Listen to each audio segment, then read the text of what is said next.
அஸ்ஸலாமு அலைக்கும் ஃப்ரெண்ட்ஸ்.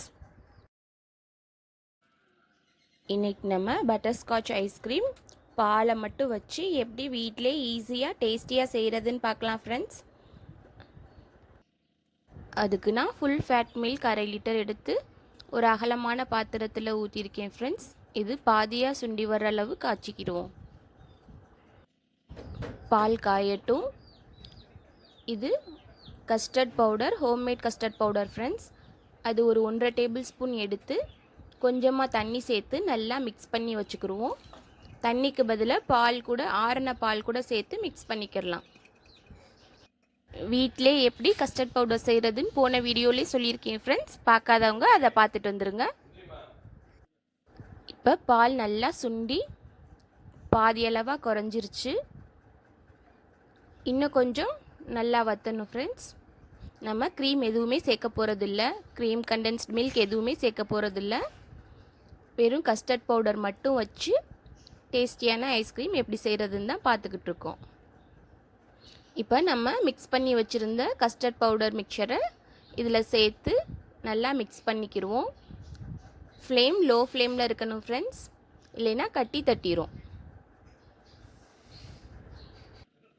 இந்த மாதிரி அகலமான பாத்திரத்தில் பாலை ஊற்றி காய்ச்சிக்கங்க ஃப்ரெண்ட்ஸ். அப்போ தான் குயிக்காக வேலை முடியும். ஓரத்தில் படிகிற ஏடுகளெல்லாம் அப்பப்போ எடுத்து விட்டு மிக்ஸ் பண்ணி விட்டுக்கிட்டே இருங்க, இல்லைன்னா அடி பிடிச்சிரும். இப்போ ஐஸ்கிரீமுக்கு தேவையான அளவு சுகர் சேர்த்துக்கிடுவோம். உங்களுக்கு எந்த அளவு இனிப்பு தேவையோ அந்தளவு சேர்த்துக்கங்க ஃப்ரெண்ட்ஸ். நான் ஒரு 4 டேபிள் ஸ்பூன் சுகர் சேர்த்துருக்கேன் ஃப்ரெண்ட்ஸ். திரும்ப டேஸ்ட் பண்ணி பார்த்துட்டு தேவைன்னா சேர்த்துக்கலாம். அப்பப்போ இந்த மாதிரி ஓரத்தில் இருக்கிறதெல்லாம் எடுத்து விட்டுக்கிட்டே இருக்கணும் ஃப்ரெண்ட்ஸ். அப்போ தான் நம்மளுக்கு ஐஸ்கிரீம் நல்ல க்ரீமி டெக்ஸ்சரில் கிடைக்கும். இப்போ பால் நல்லா வற்றி கெட்டியாயிருச்சு. இன்னும் ஒரு 2 நிமிஷம் இருந்தால் போதும். அடுப்பில் குறைவான செலவில் வெறும் பாலை மட்டும் வச்சு எப்படி வீட்டில் இருக்க பொருட்களை வச்சே ஐஸ்கிரீம் செய்யலாம் தான் ஃப்ரெண்ட்ஸ் பார்த்துக்கிட்டு இருக்கோம். நான் அடுத்தடுத்த வீடியோவில் ஃப்ரெஷ் க்ரீம் வச்சும் எக் வச்சும் எப்படி ஐஸ்கிரீம் செய்கிறதுங்கிறத நான் அடுத்தடுத்த வீடியோவில் அப்லோட் பண்ணுறேன். இப்போ பால் நல்லா காஞ்சி ஒரு 10 நிமிஷம் நல்லா கூல் டவுன் ஆயிடுச்சு. அதை மிக்ஸி ஜாரில் போட்டு நல்லா ஒரு 5 நிமிஷம் அடித்து எடுத்துக்கலாம். இப்போ நம்மளோட ஐஸ்கிரீம் பேஸ் தயாராகிருச்சு. அதை ஒரு ஏர்டைட் பாக்ஸில் இந்த மாதிரி சேர்த்து மூடி போட்டு மூடி வச்சிடணும் ஃப்ரெண்ட்ஸ். ஓப்பனில் வைக்கக்கூடாது, கிறிஸ்டலைஸ் ஆயிரும். க்ரீமி டெக்ஸ்சரில் அப்புறம் கிடைக்காது. இப்போ பட்டர்ஸ்காட்ச் எப்படி செய்கிறதுன்னு பார்த்துடலாம் ஃப்ரெண்ட்ஸ். அதுக்கு இந்த மாதிரி ஒரு பேனில் உங்களுக்கு எந்தளவு சுகர் வேணுமோ, பட்டர்ஸ்காட்ச் வேணுமோ அந்தளவு சுகர் சேர்த்துக்கங்க. நான் இப்போ ஒரு 10 டேபிள் ஸ்பூன் சேர்த்துருக்கேன் ஃப்ரெண்ட்ஸ். இதை லோ ஃப்ளேமில் வச்சு அப்பப்போ கிளறி விட்டுக்கிட்டே இருங்க. சுகர் கேரமலைஸ் ஆகணும். இந்த ஸ்டெப்பை ரொம்ப கவனமாக செய்யணும் ஃப்ரெண்ட்ஸ். கொஞ்சமாக தண்ணி சேர்த்துக்கிடுவோம். தண்ணி சேர்க்கலைன்னா சீக்கிரம் கரிஞ்சு போயிடும். இப்போ எல்லாத்தையும் நல்லா மிக்ஸ் பண்ணி அடுப்பு லோ ஃப்ளேமில் தான் ஃப்ரெண்ட்ஸ் இருக்கணும். சுகர் கேரமலைஸ் ஆகிற வரையும் வெயிட் பண்ணுவோம். நம்ம ஃப்ரீசரில் வச்சுருக்கிறது தான் ஃப்ரெண்ட்ஸ் எல்லா ஐஸ்கிரீமுக்கும் பேஸ். நம்மளுக்கு என்ன ஃப்ளேவர் தேவையோ அந்த ஃப்ளேவர் எசன்ஸ் சேர்த்தோம்னா அந்த ஐஸ்கிரீம் கிடச்சிரும். கஸ்டர்ட் பவுடர்லேயே வெனிலா எசன்ஸ் சேர்த்துருந்ததுனால நான் திரும்ப எக்ஸ்ட்ராவாக சேர்க்கலை ஃப்ரெண்ட்ஸ். உங்களுக்கு இன்னும் கொஞ்சம் ஃப்ளேவர்ஃபுல்லாக வேணும்னா நீங்கள் இன்னும் ஒரு 1/4 டீஸ்பூன் சேர்த்துக்கரலாம். வெனிலா எசன்ஸை விட பட்டர்ஸ்காட்ச் எசன்ஸ் இருந்துச்சுன்னா இன்னும் ரொம்ப சூப்பராக இருக்கும் ஃப்ரெண்ட்ஸ். அது கிடைச்சா பட்டர்ஸ்காட்ச் எசன்ஸ் சேர்த்துக்குங்க. இப்போ சுகர் கொஞ்சம் கொஞ்சமாக கேரமலைஸ் ஆகுது. ரொம்ப ப்ரௌனிஷ் ஆக விட்டுறக்கூடாது ஃப்ரெண்ட்ஸ், அப்புறம் கசக்க ஆரம்பிச்சிரும். லைட் ப்ரௌன் வரையிலே நம்ம என்ன நட்ஸ் உங்களுக்கு பிடிக்குமோ இருக்குதோ அந்த நட்ஸை சேர்த்துக்கலாம். வேர்க்கடலை, பாதாம், முந்திரி பருப்பு எது வேண்டாலும் சேர்த்துக்கலாம் ஃப்ரெண்ட்ஸ். இன்றைக்கி நான் முந்திரி பருப்பை குட்டி குட்டியாக கட் பண்ணி வச்சுருக்கேன். அதை சேர்த்து இந்த மாதிரி அந்த சுகரோட நல்லா கோட் ஆகிற மாதிரி நல்லா மிக்ஸ் பண்ணிக்கிடுவோம். நான் ஒரு பிளேட்டில் நெய் தடவி வச்சுருக்கேன் ஃப்ரெண்ட்ஸ். நீங்களும் அதே மாதிரி முன்னாடியே தடவி வச்சுருங்க. இது ரெடியானோன்னே நம்ம டக்குன்னு அதில் சேர்த்துடணும், இல்லைன்னா இதிலே கட்டியாயிரும். இப்போ ஒரு அரை ஸ்பூன் பட்டர் சேர்த்துருக்கேன் ஃப்ரெண்ட்ஸ். அதை நல்லா மிக்ஸ் பண்ணி விட்டு அடுப்பை ஆஃப் பண்ணிடலாம். இப்போ ஆஃப் பண்ணி டக்குன்னு அந்த பிளேட்டுக்கு மாற்றிடலாம் ஃப்ரெண்ட்ஸ்.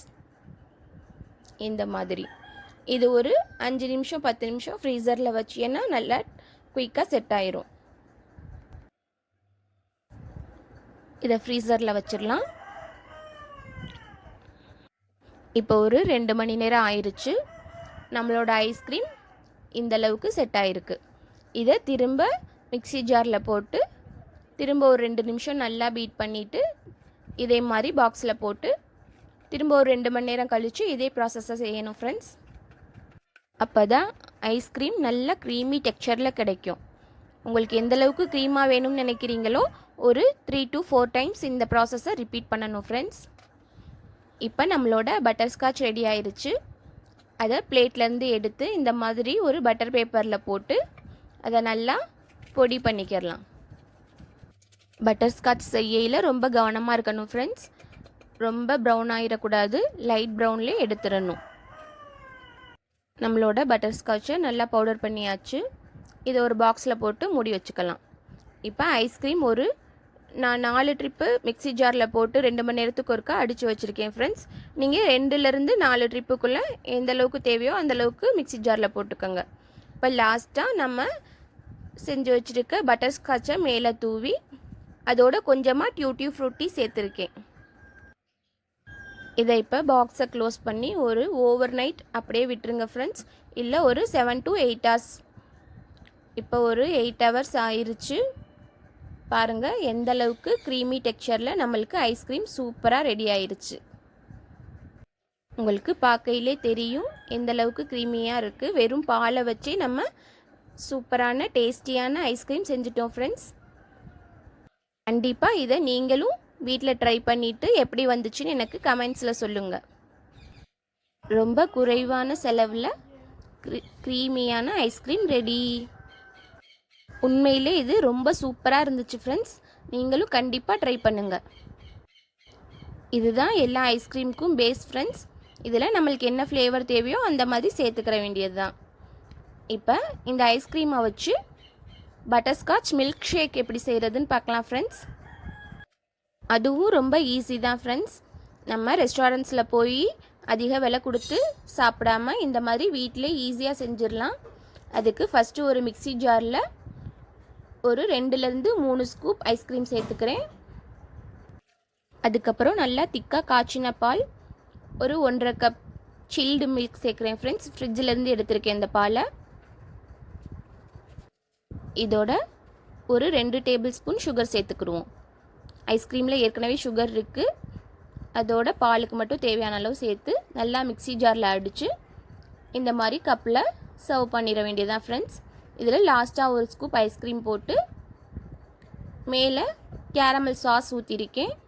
கேரமல் சாஸ் ரொம்ப ஈஸி தான் ஃப்ரெண்ட்ஸ். நம்ம கேரமல் பண்ணோம்ல சுகரை அந்த மாதிரி பண்ணி லைட் ப்ரௌன் வரையிலே அதில் ஒரு 1/2 கப் பால் சேர்த்து நல்லா மிக்ஸ் பண்ணிட்டோம்னா கேரமல் சாஸ் ரெடி ஆயிடும் ஃப்ரெண்ட்ஸ். நம்ம செஞ்சு வச்சுருக்க பட்டர்ஸ்காட்சை மேலே தூவி விட்டு அதுக்கு மேலே டாப்பிங்க்கு கேரமல் சாஸ் ஊற்றிருக்கேன் ஃப்ரெண்ட்ஸ். நம்ம இஷ்டம்தான் டாப்பிங்க்கு என்ன வேண்டாலும் வச்சுக்கிடலாம். ஓகே ஃப்ரெண்ட்ஸ், இந்த வீடியோ உங்களுக்கு பிடிச்சிருந்தா நம்ம சேனல் அழகான சமையலறையை சப்ஸ்கிரைப் பண்ணிக்கோங்க. மறக்காமல் லைக் பண்ணுங்கள், ஷேர் பண்ணுங்கள். தேங்க்யூ.